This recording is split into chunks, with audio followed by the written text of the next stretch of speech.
Hi and welcome to this brand new episode of Horror Talker. Have you ever been to Ohio? Or are you from Ohio?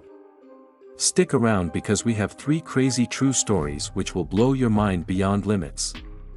But before we start, do subscribe to our channel Horror Talker. And share it with your friends and family. Let's start with some exclusive stories which you won't believe actually happened. As a chill breeze rustled the leaves on the Ohio State University campus, my friends and I stood before the ominous building known as Saunders Hall. Its imposing facade loomed over us, its windows like dark, watchful eyes. Rumors had circulated for years about the unsettling events that had taken place within its walls, students gone missing, eerie sounds echoing through the halls, and a palpable sense of dread that clung to the very bricks of the building. Halloween night was upon us, and in the spirit of adventure, we had decided to explore the enigmatic Saunders Hall. Our group consisted of Jake, the skeptic who laughed at ghost stories, Lisa, the brave and adventurous one, and me, David, caught somewhere in between, skeptical but willing to embrace the thrill of the unknown. The decision to investigate the building was not made lightly. We had heard the stories, the whispers of something malevolent that lurked within. But curiosity and youthful bravado had driven us to confront the legend and uncover the truth, or so we thought. "Are you sure about this?" Jake asked, his voice betraying a hint of unease. I shrugged, my bravado fading ever so slightly. "Come on, it's just an old building with a creepy past. What's the worst that could happen?" Lisa flashed a mischievous grin. "That's the spirit, David. Let's get this adventure started." With that, we approached the imposing doors of Saunders Hall. They creaked open with an eerie groan, as if reluctant to admit us. The dimly lit corridors welcomed us cautiously, as though the building itself held its breath, waiting to see our fate. We ventured deeper into the heart of the building, our footsteps echoing through the empty halls. Dusty classrooms lined the corridors, their chalkboards covered in cryptic equations and diagrams that spoke of academic pursuits long abandoned. The air was heavy with the scent of old books and forgotten knowledge. As we explored, I couldn't shake the feeling that we were being watched. It was a sensation that crawled up my spine and settled in the pit of my stomach, gnawing at my nerves. I tried to dismiss it as mere paranoia, but the feeling persisted. "Do you guys hear that?" Lisa asked, her voice hushed.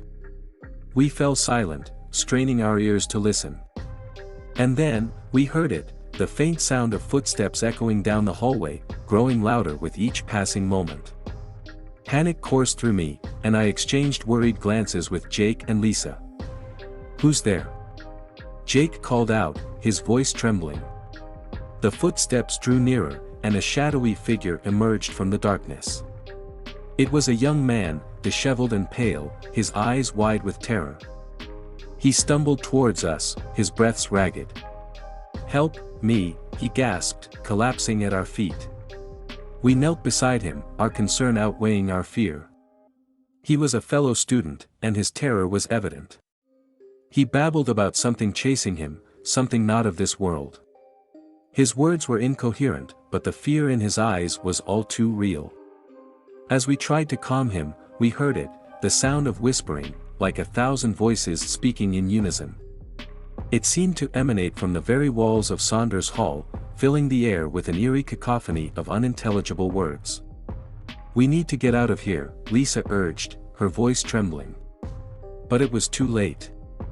The lights flickered and dimmed, plunging us into darkness. Panic surged as we fumbled for our flashlights, their feeble beams casting long, eerie shadows on the walls. The whispering grew louder, more insistent, as though the very building itself had come alive with malevolence. Shadows danced in the corners of our vision, and the air grew heavy with an oppressive energy. "We have to stick together," I said, my voice shaking. "Stay close, and let's find the way out." With our flashlights leading the way, we navigated the labyrinthine corridors of Saunders Hall. But no matter which path we took, it seemed we were always one step behind the source of the eerie whispers, a maddening chorus that echoed in our ears. As we rounded a corner, we came face to face with a sight that sent chills down our spines.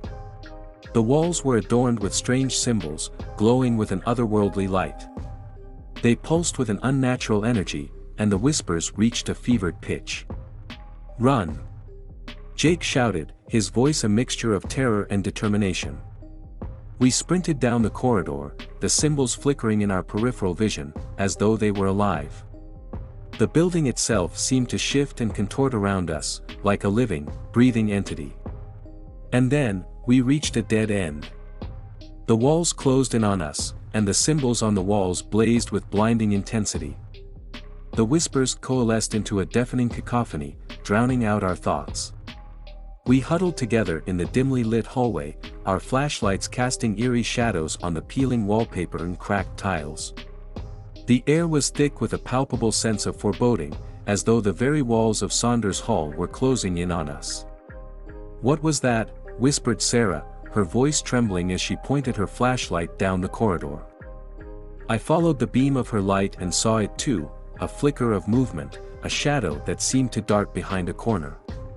It was fleeting, elusive, like a whisper in the darkness. "I don't know," I replied in a hushed tone, my heart pounding.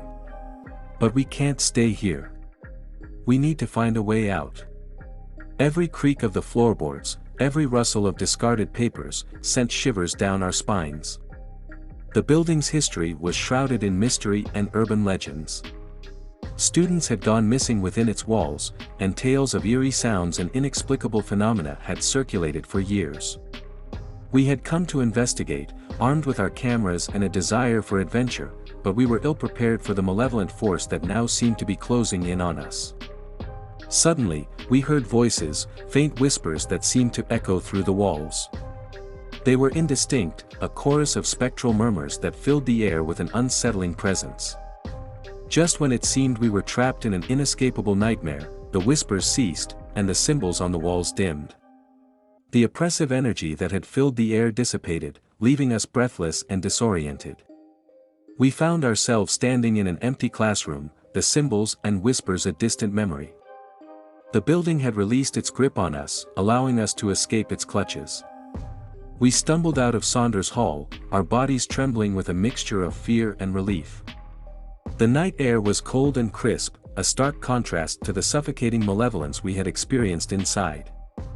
As we made our way back to our dorms, we couldn't help but wonder what had transpired within those haunted walls.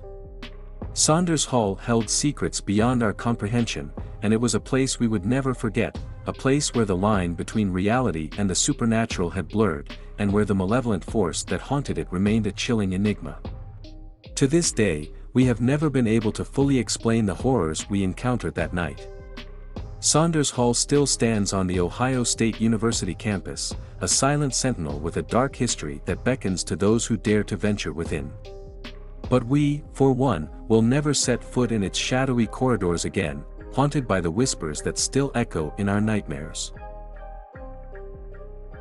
The night was thick with an oppressive darkness as our small team of urban explorers stood before the decaying behemoth known as Columbus Asylum.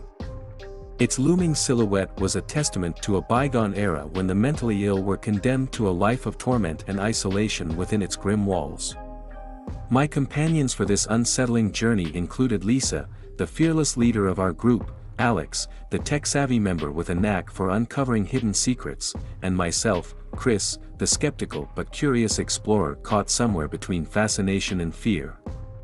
Our mission, on this particular evening, was to delve into the asylum's depths and unearth the chilling secrets it held. Whispers of unspeakable horrors and malevolent forces lurking within had drawn us here, our collective curiosity overpowering our apprehension. As we entered the asylum, the air grew thick with the scent of decay and dampness. The flickering beams of our flashlights danced across peeling wallpaper, shattered glass, and broken furniture. The building had been abandoned for decades, but its macabre history clung to it like a haunting specter. Our journey into the asylum's depths began with cautious steps down a dimly lit corridor. The silence was eerie, broken only by the occasional creaking of the floorboards beneath our feet. Lisa, the fearless leader, led the way with unwavering determination. "Remember," she said, her voice a hushed whisper, "we're here to document and explore, not to stir up any spirits. Keep your wits about you." Alex, our tech-savvy companion, nodded and began setting up his equipment to record our journey. I couldn't help but feel a sense of unease as we ventured further into the asylum's foreboding interior. The first sign that something was amiss came when we entered a room that appeared to be a makeshift infirmary. Rusty medical equipment lay scattered about, and the walls were stained with ominous, brownish marks. As I raised my flashlight to examine the scene more closely, the temperature in the room seemed to plummet, and I could see my breath in the frigid air. "Is anyone else feeling this?" I asked, my voice trembling. Lisa nodded, her eyes scanning the room. "It's like a deep chill that goes straight to the bone. Let's keep moving." With a sense of unease gnawing at our collective consciousness, we pressed on. Our exploration took us through endless corridors, each one darker and more foreboding than the last. Along the way, we encountered rooms filled with decrepit furniture, remnants of a time when this place had housed countless souls. As we ventured deeper into the asylum, the oppressive atmosphere seemed to intensify. Faint whispers echoed through the halls, and the shadows cast by our flashlights seemed to move of their own accord. Alex's equipment, designed to detect any paranormal activity, remained eerily silent, but our senses told us that something was amiss. It was in one particularly decrepit room that we stumbled upon the first concrete evidence of the asylum's dark history. Piles of decaying patient records were scattered across the floor, their pages yellowed and brittle. Lisa bent down to examine one of the documents. "These are patient records," she said, her voice filled with dread. "But the treatments they describe, they're barbaric. Electroshock therapy, hydrotherapy, and lobotomies." My heart sank as I realized the extent of the horrors that had occurred within these walls. The asylum had been a place of suffering and torment, where the mentally ill had been subjected to unspeakable cruelty in the name of medicine. We continued to explore, uncovering more grim remnants of the past, a padded isolation room with restraints still intact, an underground chamber filled with discarded and rotting patient belongings, and graffiti-covered walls that told the stories of those who had once been trapped here. As we descended further into the asylum's depths, the whispers grew louder, filling the air with a cacophony of voices that seemed to come from all directions. It was as if the building itself held the anguished memories of its tormented inhabitants. At last, we reached a chamber that was unlike any other we had encountered. The walls were covered in a mural of grotesque and nightmarish images, twisted figures, contorted faces, and scenes of unimaginable horror. It was a manifestation of madness, a testament to the torment that had taken place within these walls. As we stood in the chamber, paralyzed by a sense of foreboding, the mural seemed to come to life before our eyes. The figures on the wall twisted and writhed, their contorted forms oozing with malevolence. I could feel the presence of something dark and malignant, and it sent shivers down my spine. "We need to get out of here, now," Lisa said, her voice filled with urgency. But as we turned to leave, the doorway that had led us into the chamber was gone, replaced by a solid wall of bricks. Panic surged through us as we realized that we were trapped, and the malevolent force that haunted the asylum had us in its clutches. The whispers grew louder, their voices filled with anger and anguish. The mural on the walls continued to contort and shift, its grotesque figures reaching out toward us with spectral hands. It was as though the asylum itself had come alive, a malevolent entity determined to keep us within its nightmarish confines. With no way out, we huddled together in the center of the chamber, our flashlights casting long, quivering shadows on the walls. The voices in our heads grew louder, their words unintelligible but filled with a palpable sense of rage. Hours passed, though it felt like an eternity. We were trapped in a waking nightmare, tormented by the malevolent force that had taken hold of the asylum. It seemed as though the building itself had become a living, breathing entity, its walls pulsating with an otherworldly energy. Just when it seemed that all hope was lost, a faint glimmer of light appeared on one of the walls. It grew brighter and brighter, illuminating the chamber with an otherworldly radiance. The mural on the walls writhed in agony, its figures contorting and dissipating into nothingness. As the light intensified, the whispers in our heads grew deafening, a cacophony of rage and despair. And then, with a deafening crescendo, the chamber was filled with blinding light. When our vision cleared, we found ourselves standing outside the asylum, our bodies drenched in sweat and our hearts pounding in our chests. The malevolent force that had held us captive had released its grip, and we were free. We stumbled away from the asylum, our minds reeling from the horrors we had witnessed. The night air was cool and refreshing, a stark contrast to the suffocating darkness of the building we had just escaped. As we made our way back to our car, we couldn't help but wonder what had transpired within the asylum's walls. The chilling secrets of Columbus Asylum remained hidden, and we had narrowly escaped its grasp. It was a place we would never forget, a place where the past and the present had merged into a nightmarish reality, and where the malevolent force that haunted it remained a chilling enigma. The night was heavy with the promise of rain as I drove down the desolate stretch of highway in rural Ohio. The windshield wipers struggled to keep up with the drizzle that had started to fall, casting eerie streaks of light across the road. My radio played a melancholic tune, the kind that seemed to resonate with the somber mood of the night.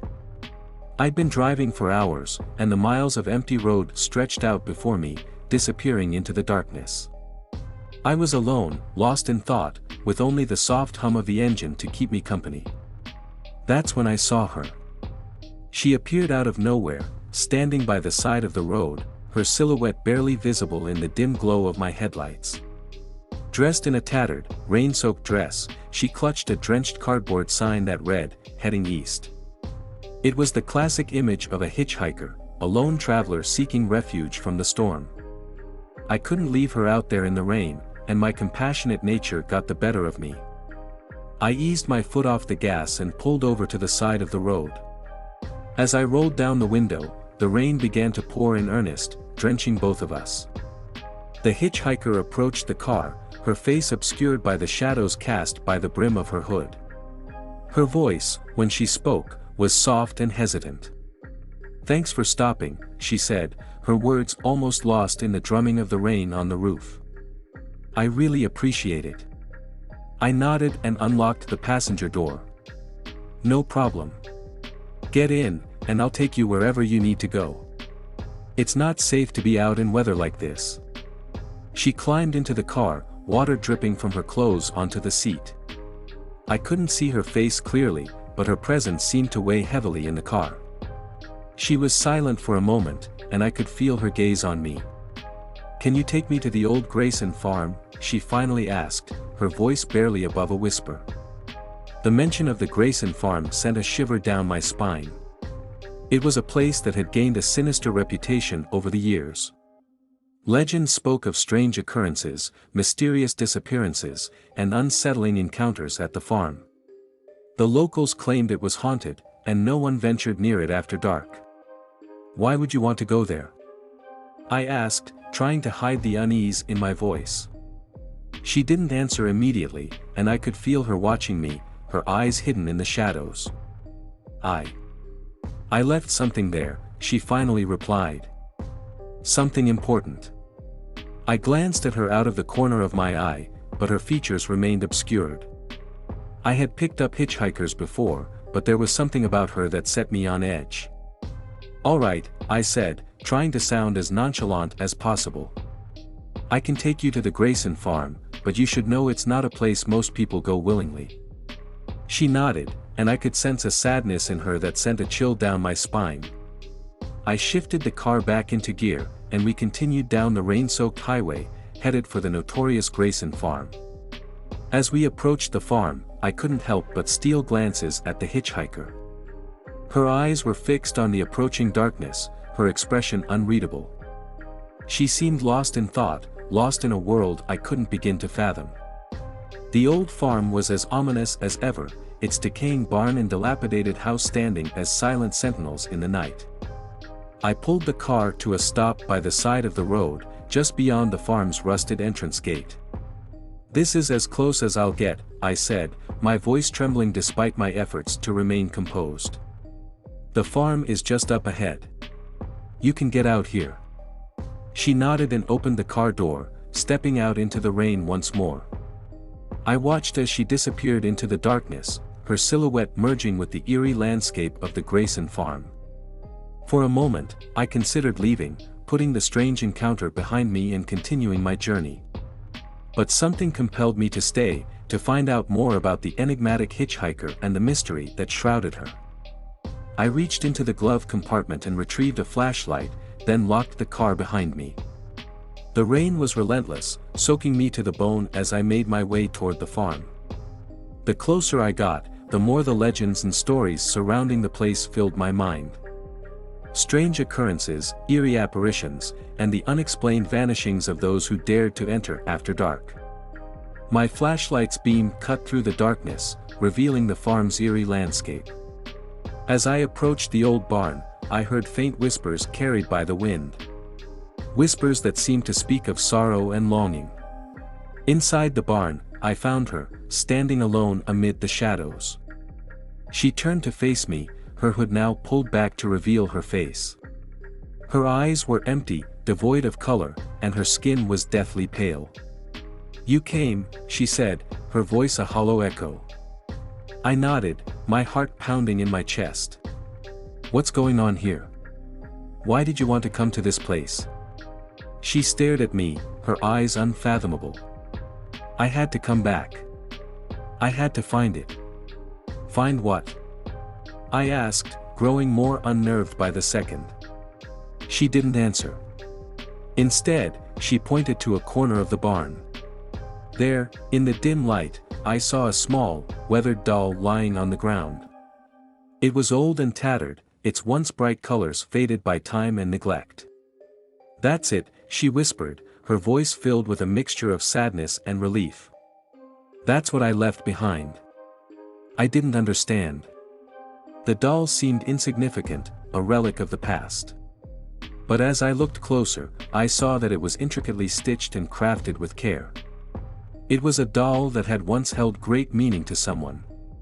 Suddenly, I heard the whispers again, louder now, filling the barn with a mournful chorus. It was as though the very walls of the barn were speaking, telling a tale of tragedy and loss.